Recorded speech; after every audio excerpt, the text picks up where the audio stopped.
This is Arab Talk on KPOO 89.5 FM in San Francisco. This is Arab Talk with Jess and Jamal. I'm Jess Ghannam. And I'm Jamal Dajani. Jamal, the catastrophe and genocide in Gaza continues unabated despite the various messages coming from the U.S. and the apartheid regime in Israel that there's somehow a ceasefire. There's no ceasefire. The genocide is increasing actually rather rapidly. The Israeli military is in Khan Yunis, and the bloodshed continues unabated. The starvation continues, the cold, the freezing, the kind of pandemic of viral outbreaks. 27,000 Palestinians have perished. 13,000 plus are children. The situation remains grave. And on top of it, Jamal, the United States and some EU countries have decided to cut funding to UNRWA, which is the primary source of providing food and other humanitarian items to Palestinians in Gaza. So the situation is grave. We're going to be talking about a lot of things today, including facts on the ground in Gaza. But I think, we have to kind of keep in mind some of the other craziness in light of the genocide that's occurring with Palestinians in Gaza. The Wall Street Journal published an article. It was really, really outrageous. We're going to talk about it. And the title of the article was, "Welcome to Dearborn, America's Jihad Capital." It was like stunning. And then Thomas Friedman, who is a shill for Israel, but an opinion writer for the New York Times, writes an opinion piece essentially comparing Arabs and people living in the Middle East to animals and insects. We're going to break that down. Nancy Pelosi is doubling down in her own kind of delusional way, claiming that demonstrators, pro-Palestinian demonstrators, are paid agents of Russia. She's also told them to go back to China, Jamal. We're going to talk about that. Joe Biden has issued an executive order targeting Israeli settlers who attack Palestinians. But if you dig below the surface, Jamal, it's only 4 Israeli settlers. It's kind of outrageous. He really is thinking that people are going to take this seriously. And of course, we have to talk about the devastating impact of the catastrophe in Gaza. We'll summarize some of the findings. But before we get to that, we're going to watch this goes with what we've been talking about, right? But you interviewed a former field organizer for Biden 2020 in Dearborn, Michigan, Adam Abusalah. He's going to talk about why he's now organizing members of his community not to vote for Biden in 2024. 54% of Dearborn's residents are of Middle Eastern and North African descent. I don't think Biden's going to make it, man, but we should listen to this interview. It's really good. Jess, Hillary Clinton lost the state of Michigan by less than 10,000 votes. That's less than 3% of the population of Arab American voters in Dearborn. So if someone can think about this mathematical equation, when everyone in Dearborn, Arab American and Muslim Americans and their allies, because Adam spoke about their allies, African Americans, Latinos, etc., that won't vote for Biden, he's going to be assured to lose the entire elections in 2024. Anyway, let's listen to Adam Abusalah. With Biden's approval rating at almost the lowest of his presidency, a win in swing states is more critical than ever in the 2024 elections. Michigan is one of those states which he carried in 2020. However, voter support has shrunk dramatically among 2 critical voter blocs: young voters, which represent 37%, and the Arab American and Muslim American communities. Dearborn, Michigan encompasses both of these communities. Approximately 54% of its residents are of Middle Eastern and North African descent. It's an important voting bloc with a history of supporting Democratic candidates. For example, in 2020, 80% of the votes went for Joe Biden. However, with Biden's unqualified support for Israel's ongoing genocide in Gaza and his refusal to demand a ceasefire, several Democratic leaders are revoking their endorsement of him and refusing to meet with his campaign representatives, amongst them the mayor of Dearborn, Abdullah Hammoud. Joining us on Arab Talk this week is Adam Abusalah. He is a former field organizer for Biden in 2020 and the co-founder of Project 1948. He's now urging others in his Dearborn community not to vote for Biden. Welcome to Arab Talk, Adam. Thank you for having me, Jamal. I appreciate you. You were motivated to rally support for Biden in 2020. He promised humanity. What was the turning point in his position on Gaza that made you withdraw your support? Of course. As you said, in 2020, I worked on the Biden campaign as a fellow, and I worked on Arab American engagement here in the state of Michigan with a main focus on, obviously, Wayne County and surrounding areas where there's a higher Arab American population. When we voted for Joe Biden in 2020, it's not like we came out because we thought he was an exciting candidate. We came out for Joe Biden because he wasn't Donald Trump. And, we looked at somebody like Joe Biden and we thought that as someone who has lost children of his own, as somebody who has gone through a lot of trials and tribulations in his life, that he would be somebody that would lead with humanity and compassion. But instead, he has led with hypocrisy. So our community, obviously with everything that's been going on in Gaza and with Biden's blatant disregard for Palestinian lives, when he came out and said that, people in Gaza died, but maybe not as many. Maybe they're exaggerating the numbers. Right now there's over 2 million people who are displaced. You have children who are begging for a meal. They're begging for clean water. They're looking for their parents who were killed by Israeli war crimes. And instead of Joe Biden doing something to support and uplift the Palestinians, he's continuing to send more money and more aid to Israel to continue its war crimes on the people of Gaza. So we're just saying enough is enough. We're no longer going to support him just because he has a D next to his name. And we're not going to support somebody who has funded the genocide of our people in Gaza. Has Biden or any high-level policymakers ever reached out to your community throughout his presidency, especially since October 7th, to address people's fears, grief, and concerns? What was very disheartening, and I'm sure you know about the meeting that was supposed to happen in Dearborn and was canceled. For 110 days, the Arab community here in Dearborn did not hear from Joe Biden. Did not hear from his administration, did not hear from anyone, that's a part of his administration. And for the first time in 110 days that somebody heard from them was somebody from his campaign. And as a community here, we're just tired of looked at always in the context of elections and as voters and as donors. We're not just poll numbers, we're human beings. And, so just for the first time that we do hear from him, it's from his campaign. It was like a slap in the face. Instead of sending somebody who actually can enforce policies and who can put policies together, he sent his campaign manager. And really, at that point, it just showed us all we needed to know from the Joe Biden campaign, which is that they really don't care about our lives until they need our votes.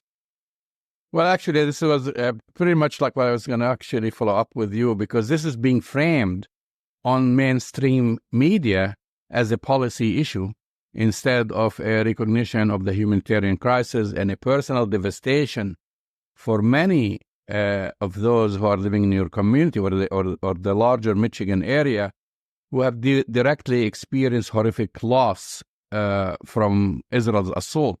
Talk about this. Yeah, look, when you talk to people in Dearborn every single day, everyone that you come across has been impacted in one way or another. We have people in Dearborn who have lost up to 80 family members and more. People who have lost 12 family members. People whose entire families have been wiped out. We even have people here in Dearborn who were stuck in Gaza for the first, for about a month when everything started. And to your point, this isn't a political issue. This is a humanitarian crisis, and Joe Biden needs to act immediately. People ask me, they say, well, if Joe Biden calls for a ceasefire, will you vote for him? And the answer is absolutely not. He needs to call for a ceasefire because that's his job. His job is to ensure that, everybody here in America is safe. Everybody here in America has what they need. to live a meaningful life. But instead, we're sending billions of dollars to Israel, and people are just very upset about that. Another thing that I could tell you too is that we've seen a lot of hypocrisy and double standards with this administration. For example, when Anthony Blinken first went to the region when everything happened, he got off of the airplane and said, "I'm here as a Jew." But in reality, he's there as the Secretary of State for the United States of America. And I'm glad that he's a Jew, but that's not what he's there for. He's there as a Secretary of State. And he worked around the clock to bring Israeli Americans back home. And for the first 28 days, there was no mention of Palestinian Americans. It was like Palestinian Americans was a bad word. So people from Michigan, people from Dearborn, people from Livonia, they were stuck in Gaza. Some people have lost their lives who are from Michigan, who are American citizens. And that is because of Joe Biden and his failure to act. There's also this anger and attempt to blame your community for their shift in support instead of making Biden responsible, as you've been saying, for his green lighting of this genocide and refusal on several occasions to demand a ceasefire. Do you see this as blaming the voter? Yeah, and it's not the voter's fault. It's never the voter's fault. It's always the candidate's fault.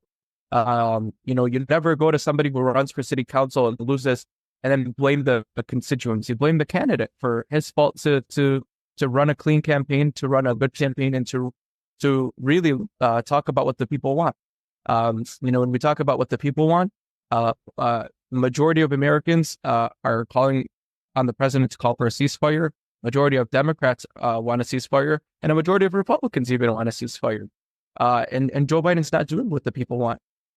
But one thing I'll tell you though is too, they continue. They want to tell me that if Joe Biden loses in Michigan, then the Arab community is to blame. The Arab community is absolutely not to blame. The reason why we're going to have another 4 years of Trump isn't because of the Arab community. We're going to have another 4 years of Trump because of Biden and his policies. And that's what they really need to understand. The Democratic Party didn't learn in 2016 when Hillary Clinton lost by 10,000 votes in Michigan. 10,000 votes. That's not even a quarter of Dearborn. So, they didn't learn in 2016. They didn't learn in 2020 when Joe Biden barely won. And now they're not going to learn in 2024. I hope they learn that our lives are not cheap. And it's not just the Arab community, by the way, here in Michigan. I talk to people in the Black community, in the Latino community, in minority communities all across the state who are saying enough is enough. We don't feel like we're safe under Biden. They saw 4 years of Trump, they saw 4 years of Biden, and they really can't tell which presidency did what because they see no difference in the way that they're acting. Trump might come out sometimes and say it blatantly and say that he hates us, and Joe Biden hates us, but he tries to cover it up sometimes. But people are starting to realize what's going on. People in America are furious that our schools are falling apart, that hundreds of thousands of Americans are dying every single year simply because they have no health care, yet we're sending all this money to Israel. So people are starting to wake up and they're realizing what's been going on, and they're just furious with the political system. You've mentioned minorities, African Americans, and others who are also sick and tired of Biden. I think it's important to also point out that the young voters are shunning Biden as well on this issue, as we've been witnessing throughout the country on college campuses and everywhere else. Young voters have a 37% voter turnout. You're part of this voting bloc also. You're, 23 years old. Do you see an intersectional dynamic here? A poll just came up this morning that said 15% of between the ages of 18 and 34 approve of the way that Biden is handling what's going on. That's 85% of young people don't approve of how he's acting. I'm telling you, it's not just the Arab community. People in minority communities are really pissed. And like you said, young people are upset. Genocide is not something that we support. Genocide is not something that we want to fund. We want to see funding for our schools. We want to see funding for our healthcare system. We want to see funding for our roads and our infrastructure. We don't want our tax dollars to go to an illegal occupation force that is bombing children every single day. So young people are just furious. Another thing too is young people are starting to see what's happening because they're no longer getting their news from NBC and CNN and MSNBC. They're getting their news and they're finding out what's going on in the world through Twitter and through Instagram, through TikTok. So they're seeing what's happening. Israel is telling you what's happening. Palestinians are showing you what's happening. So that's why you see a lot of young people are just furious with how the Biden administration is handling everything. And just the way that the Biden administration is just really discounting the lives of Palestinians and just the blatant disregard for Palestinian life. There was an Islamophobic, hate-inciting opinion piece in the Wall Street Journal by Steven Stalinsky calling Dearborn America's jihad capital. Imagine. As a result, the mayor of Dearborn had to ramp up police presence because it was inciting hate crimes and endangering Arab and Muslim Americans, probably not only in Dearborn, but throughout the country. Your response to this article? This article is a direct response to the way that the Biden administration has been handling everything and the lies that have been coming out of the Biden administration. This article, with the headline that it had was absolutely disgusting. It was absolutely reckless. And, as you said, our mayor had to amp up police presence to ensure that mosques and community centers are safe. I'm Palestinian, I'm Muslim, and, my mother wears a headscarf, all my sisters wear a headscarf. And knowing that my mom has fear, she has to go to the grocery store, knowing that I have fear if my niece is driving around Dearborn, that somebody can come and just do something, God forbid, simply because of a headline in an article. It's just very disheartening. And what's even more upsetting is seeing so many people that we voted for and we supported and endorsed and donated to who are not even condemning this article, including our governor, Gretchen Whitmer, who, the Arab community here in Michigan has given her hundreds and hundreds of thousands of dollars to her campaign. We've donated for, we've voted for her in record numbers in the last election. And for her to not even come out and condemn this article, it's just, we're learning a lot about who we thought was our friends. And I'm glad that we're seeing this early on. But again, going back to a point that I made earlier is that, these articles that are coming out, I'm sure you saw the article that was in the New York Times as well, that was talking about the Middle East through cockroaches and insects. Thomas Friedman. These are these are disappointing articles, but when you see the President of the United States coming out every single day with lies and lies and lies, and then his team walks it back a little bit after, what do you expect the rest of the people to do? Joe Biden has come out with numerous lies, and then his team walks it back. But the reality is, how many people see that his team walked it back? And those lies directed in a 6-year-old boy in Chicago being stabbed 26 times, those have resulted in mosques being, being called every single day and being threatened. We've seen an imam being stabbed. These are not things that are happening because of, a social media influencer saying something. These are happening because the President of the United States is coming out with lies every single day. So it's very, very disheartening to see. I know people were very angry at Governor Gretchen Whitmer support for Israel in the fall of 2023, but I'm really shocked that she doesn't have the courage to condemn this article. I mean, I'm actually surprised that she hasn't reached out to the community. I've learned to never be shocked anymore.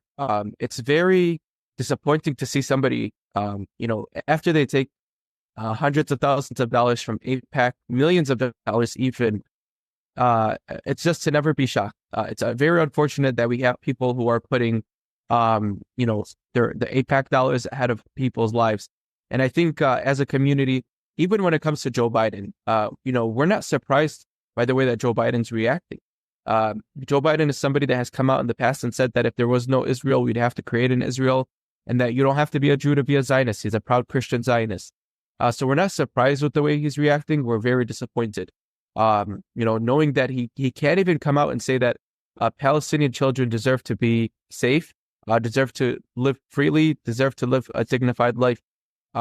He's even afraid to say that. So we talked about this. People are trying to guilt the voters into being responsible for a possible Trump victory. And they're assuming that Arab Americans won't go out and to vote. But there are alternatives. Are you still going? There is, of course, Cornel West and Dr. Stein who are running. Are you still going to be working hard to get people out to vote for a president in 2024? And if so, has a plan formulated about how to choose a candidate that represents your community's values? I think those are conversations that need to happen with these people who are running for office. Cornel West visited Dearborn not too long ago. I know Jill Stein is scheduled to come here. But our main focus right now is worrying about our people back home, making sure that people are safe, and that our community here in America is safe. But our initial response is that we are absolutely not going to support Joe Biden. There's nothing that he could do. People have said here that the only way that they could support Joe Biden again is if he brings back 30,000 Palestinians back to life, and that's not happening. So we know that we're not supporting Joe Biden. But one thing about our community is that we not only talk, but we walk the walk, and we're going to organize. So are we going to go out and vote in November? We are. We're going to go vote. We're going to absolutely go vote for city council elections, for state rep elections, for county commissioners. We're going to vote for Congresswoman Rashida Tlaib, who has been on the front lines of this issue. And we're going to go vote. So, I don't want them to fear that we're not going to go vote. We're going to come vote, but we're just not going to vote for you. And even with the presidential primaries that are coming up on February 27th, we want to send them a strong message that we're organized and that we're going to come for you. We're not going to support you. So on February 27th, there's a campaign that's being launched to talk to voters about voting uncommitted. On the presidential primary ballot here in Michigan, you can vote for Joe Biden, Marianne Williamson, Dean Phillips, or uncommitted. And, we're all going to vote uncommitted. And there's a campaign to get people to vote uncommitted because we're uncommitted to the way that Joe Biden's responding to the crisis in Gaza. We're uncommitted to what he's doing. And he has not been committed to our issues. He has not been committed to our safety. So we're just uncommitted to voting for him. Adam Abusalah, thank you for coming on Arab Talk. Thank you for having me. I appreciate it. That's the voice and the face of former Biden 2020 field organizer from Dearborn, Michigan, Adam Abusalah. Jamal, I know that you and I have been talking about this because we have our ear and our eyes on what's happening in 2024. But coming from a former field organizer for the Biden campaign from 2020, who is deeply embedded within the community in Detroit and Dearborn and in Michigan, where, as you said, large numbers of Arab American and North African voters are and their allies. Based on what Adam says, I think the Biden administration is in a bit of trouble, Jamal. It's not looking good for the Biden administration. Every time Biden goes anywhere now in the United States, people are protesting, calling him Genocide Joe.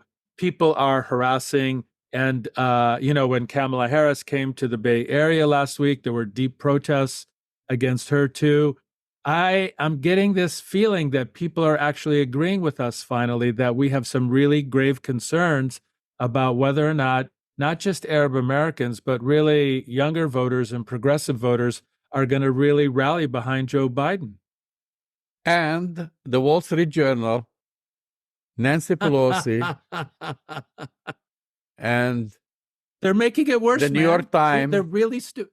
But they're stupid. You know what, Jamal? They're making it worse. Let's look at how self-destructive, how idiotic, how ridiculous these people are, whether it's Tom Friedman or the Wall Street Journal or Nancy Pelosi. If they really want Joe Biden to win, and maybe they don't, but if they really want Joe Biden to win, would they write a piece in the Wall Street Journal saying, "Welcome to Dearborn, America's jihad capital"? Would Thomas Friedman equate Arabs and people from the Middle East and North Africa with animals? Is that really going to engender a loyalty and excitement for these communities who got Joe Biden elected? Is that going to get them to vote in 2024? Absolutely not. And let's take them one by one.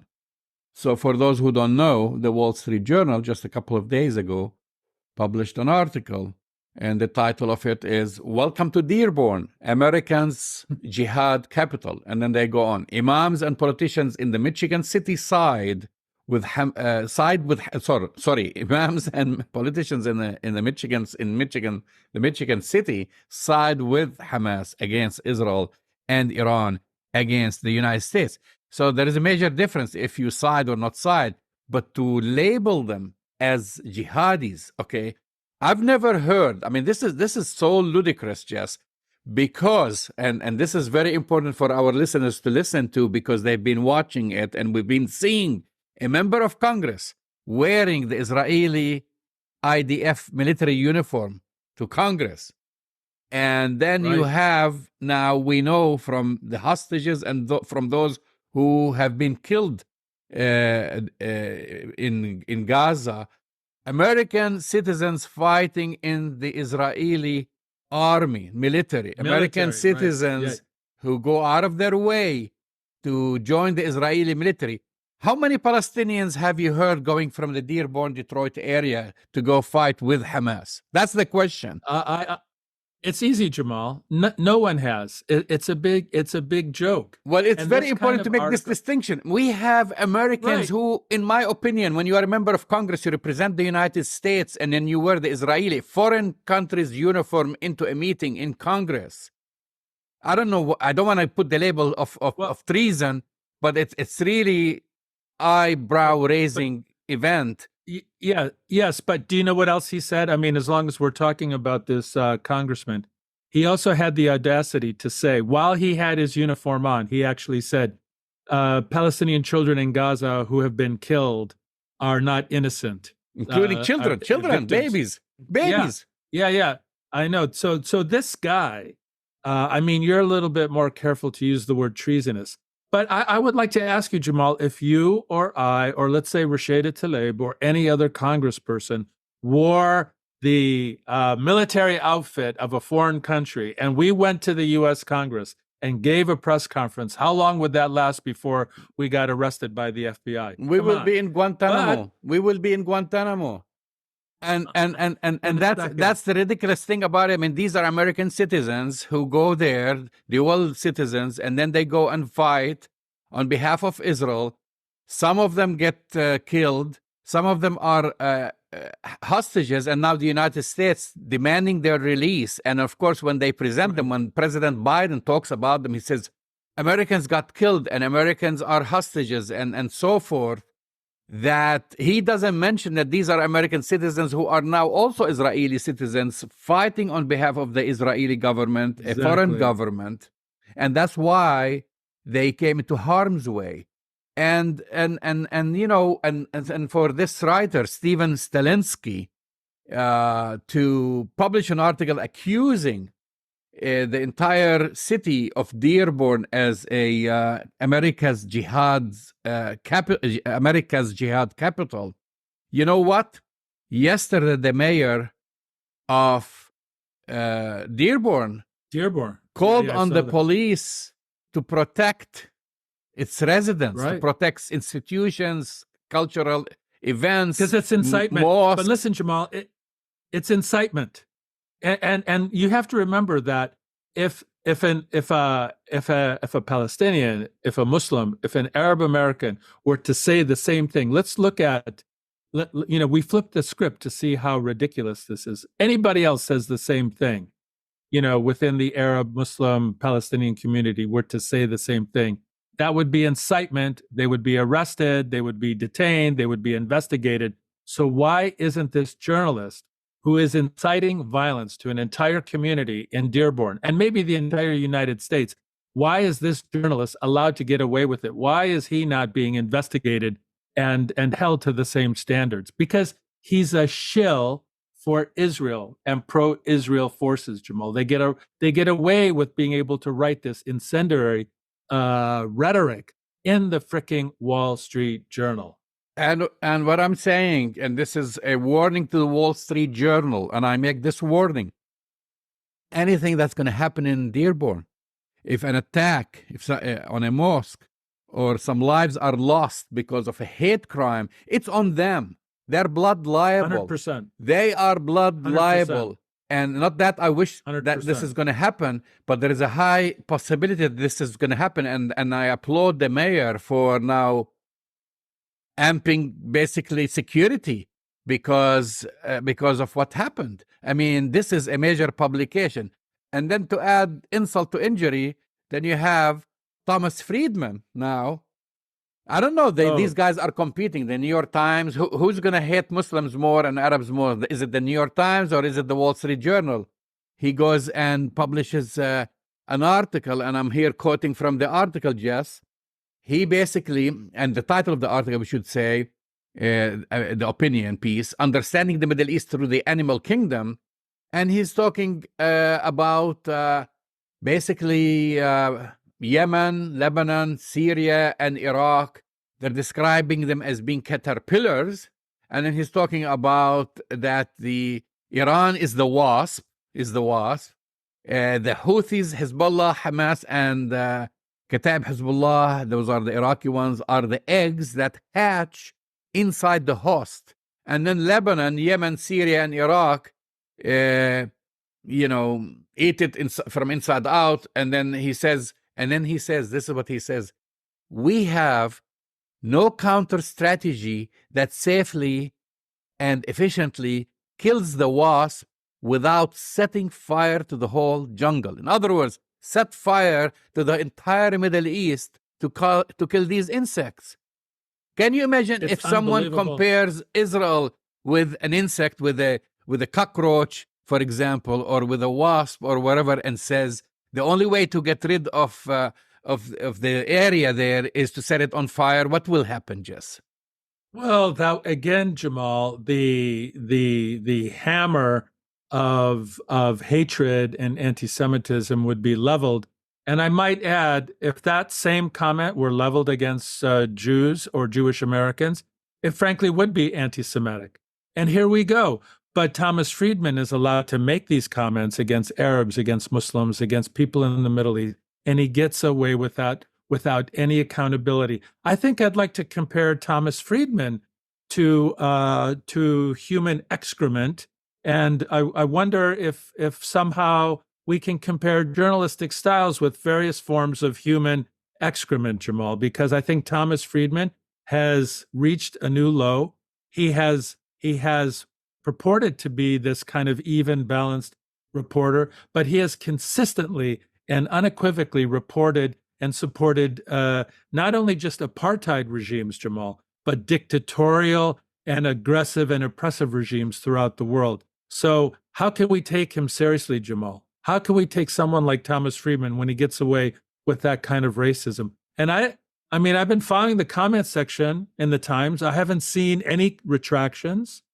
People have been criticizing him vigorously, and yet he gets away with this. It's the same thing, Jamal, this kind of hypocrisy and asymmetry between what the New York Times and the Wall Street Journal are able to say and what the rest of the world is able to say if they want to be critical of genocide, if they want to be critical of Israeli policy, if they want to be critical of American policy, which continues to support this genocide in Palestine right now. People cannot say it without being labeled as what? Jihadists? Everybody who criticizes a genocide, Jamal, is now labeled as an anti-Semitic jihadist. That's kind of the idiocy. Or a Russian agent, which brings me to former Speaker of the House, Nancy Pelosi, who recently doubled down on her accusations that she wants the FBI to investigate those who demonstrate and interrupt basically her speech and her fundraisers and others as being paid by Russia, which makes them Russian agents. You have just I don't have the numbers, but it must be in the millions of people who have gone It's to the millions. streets and demonstrated Millions. in the United States. Many of them are young college students on college campuses. Many of them are people of color. Many of them are members of the LGBTQ community. Many of them are members of the Jewish Voice for Peace. Well, these guys are paid agents. They are Russian spies.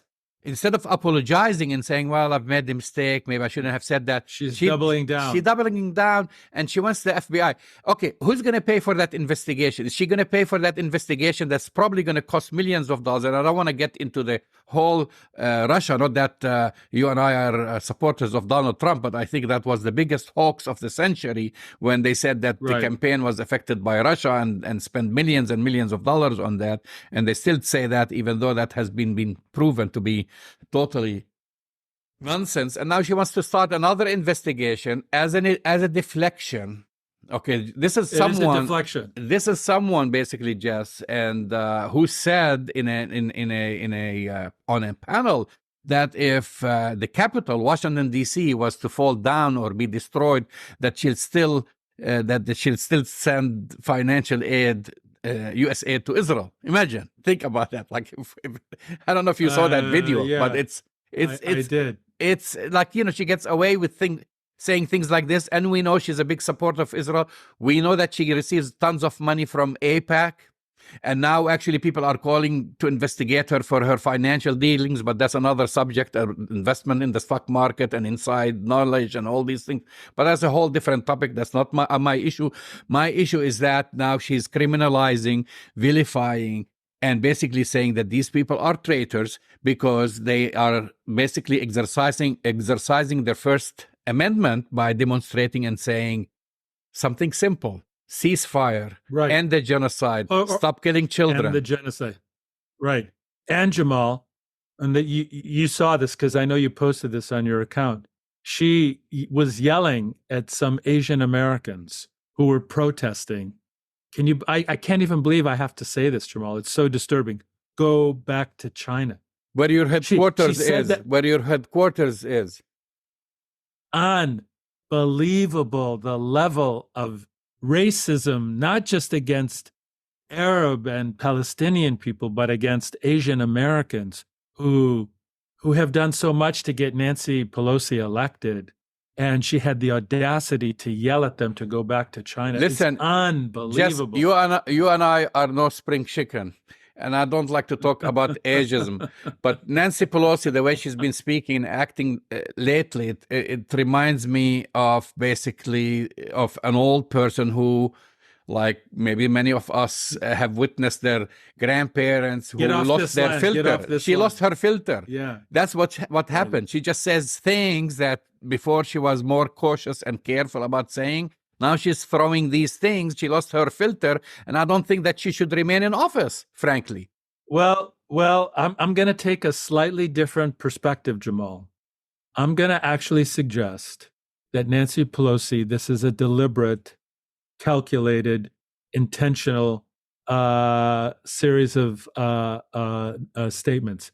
Yes, she may be having some cognitive decline, but if we look at the body of work in the Congress that Nancy Pelosi has engaged in, she has been one of the biggest supporters of the apartheid state. So in some ways, even though these statements are even more outrageous, there's a big push, and we're seeing it in the New York Times. We're seeing it all over in corporate media and mainstream media, just like these outrageous statements, vilifying anybody who in fact is critical of a genocide. Oh, and that reminds me, Jamal, the Guardian just published, I think yesterday or today, a report that there are people in the CNN newsroom, staffers, who have been writing and complaining to the CNN leadership, claiming that the coverage of what's happening in Gaza right now is so biased, Jamal, that it amounts to journalistic malpractice.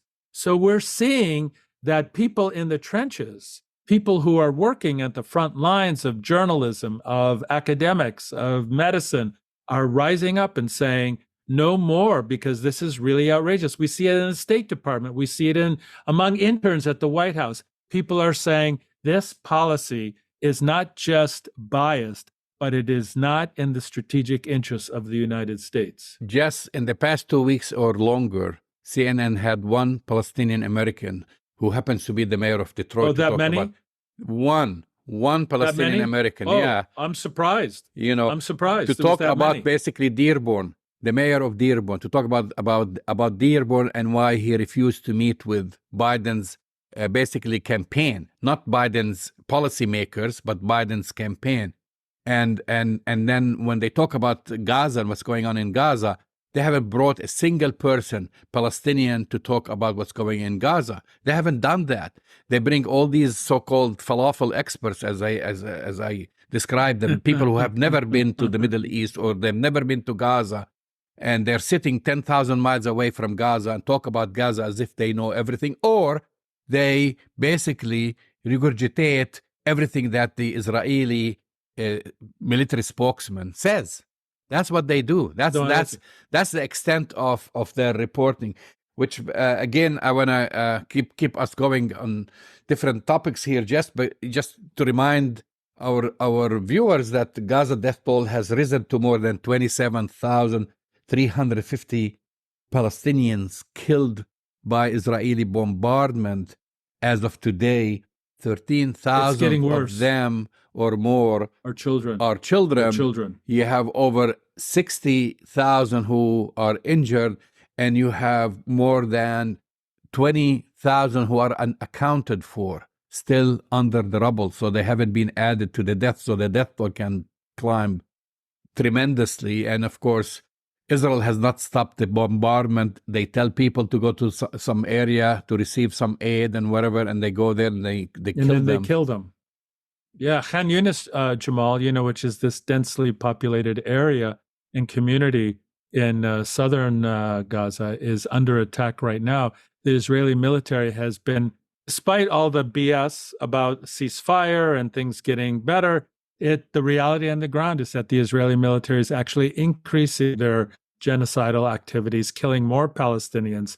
There's, as we've been talking about, complete disruption and destruction of the healthcare infrastructure. It's devastating, Jamal, and still humanitarian aid is not getting in. And to add insult to injury, Jamal, with all the starvation, the United States has the audacity to cut funding UNRWA. And we talked about it last week. This week, I'm talking about it again. They're voting to approve $17.3 billion to Israel. In addition, in addition to what Israel receives on an annual basis, $17.3 billion. I don't know. You know where Nancy Pelosi lives? She lives right in the nice area of Presidio Heights and Pacific Heights, the wealthy area in San Francisco. Has she been to downtown? Has she been to the Mission area? Even if she drove from Pacific Heights through Van Ness, she'll see the tents of homeless people. Yesterday, I drove through Van Ness, which is like a boulevard, Jess. This is where we used to have the fancy car dealerships, and now they have, apartment buildings and offices. There are tents in this rain. Everywhere. There is a storm as we're speaking, coming, basically coming into California. Now it's in Southern California, moving its way to Northern California. These people are sleeping in the street under freeway bypasses. She can see them with her own eyes, and she's going to approve $17.3 billion to go to Israel. You know what the argument about this? It's not about the $17.3 billion going to Israel in Congress, which you're going to hear about it next week, is that how much are we going to take away from that to give to Ukraine? Another war. Another war. That's and exactly then maybe right. Throw a few sacks of flour to give to the Palestinians in Gaza, some rice and flour. But the rest goes to Israel. But Jamal, it's even more insulting. Let's even break it down even more. The level of insult and how ignorant and profoundly ignorant politicians are about this. So Joe Biden says that he's going to institute sanctions against Israeli settlers who commit violence against Palestinians.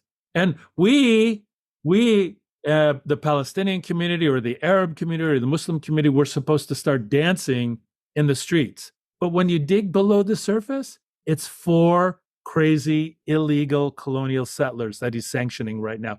Out of the 800,000 colonial illegal settlers in Jerusalem and the West Bank, Jamal, he's going to sanction 4.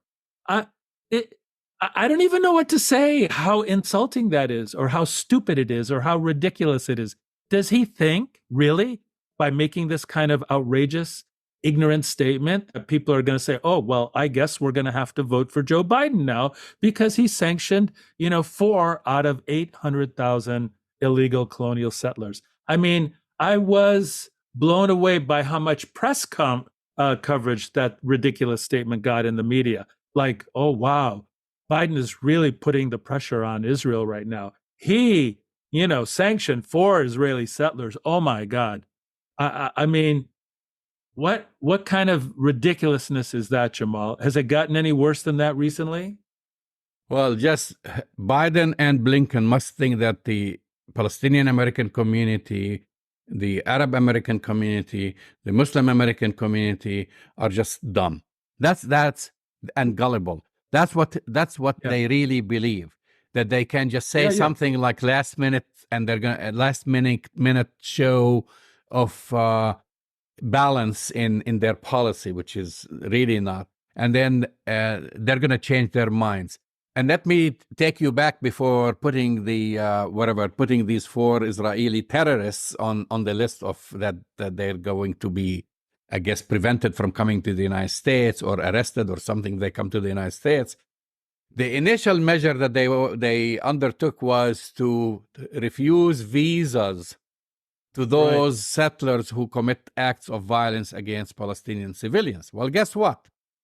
80,000 to 100,000 of those illegal colonial settlers are American citizens with American passports. They are dual citizens who don't need a visa to return to their homes in Brooklyn, New York, and other places in the United States. I mean, this is a known fact. And they are amongst the most extremist settlers who are responsible for the killing of, or the burning, setting the entire family, the Dawabsha family, kid and other families on fire, and attacking shepherds and killing sheep and burning crops like olive trees, 100 years old olive trees. These are American citizens. There is nothing that the Biden administration can do about them to prevent them from coming to the United States, unless they basically put an executive order, just like this one, to arrest them upon arrival. They haven't done that. They named 4 people, the worst. Well, guess what? Ben-Gvir himself is a terrorist and is a criminal according to Israeli law. He served jail sentence. Smotrich is the same way. They can come and go to the United States. These are the most extreme type of settlers. Did they put their name on the no-fly list? No. Are they preventing them from? So it's all smoke and mirrors, Jess, to distract from the fact that Biden has gone out of his way to basically green light the slaughtering of thousands of Palestinians, and now they're feeling the pinch because, you know what? They listen to polls and they see what's happening in the streets. They're not blind. They see the thousands. And we're not talking about Arab Americans. Arab Americans in this country represent less than 2% of the entire population. They are not the people who are demonstrating in the streets. They represent a very small portion. As if we've mentioned before, the thousands of students between the age of 18 to 24 on college campuses who represent 37% of the voters of this country, basically. That's right. Different communities, the Jewish American community, the African American communities, the Latinos in this country, and so forth.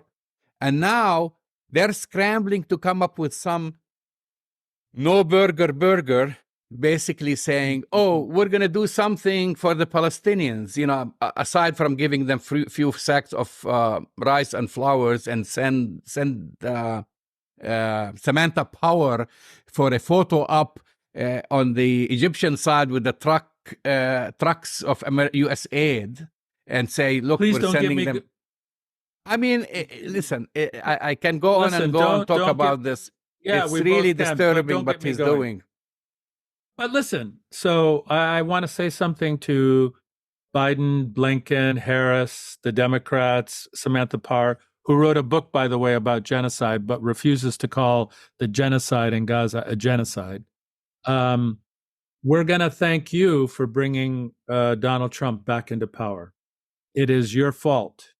It is because of your moral depravity and your lack of moral clarity and ethical responsibility to humanity. And you, all of you, are going to pay a political price. The political price that the Democrats and Biden and Harris and Blinken are going to pay is going to affect the world. And it's on their hands, it's on their shoulders. They are acting so destructively right now, Jamal. I think they deserve Donald Trump. They deserve them, and they deserve everything that comes with it. Well, the last message I want to say also, Arab Americans have options, and they are, and actually Adam, who we've had earlier on the show, he said they're going to go out and vote. They're going to vote for their local Congress people. They're going to vote for, for the local mayors and other issues on the ballot. And also there are, in my opinion, other options. You have Dr. Jill Stein. She's running for office. You have Cornel West, who is also running for president. So there are other people who, even though the polls don't show that they are going to win, but it doesn't mean that you should sit at home and not vote. You should cast your vote. No, but definitely, no one that I've heard from is going to vote for Trump or Biden.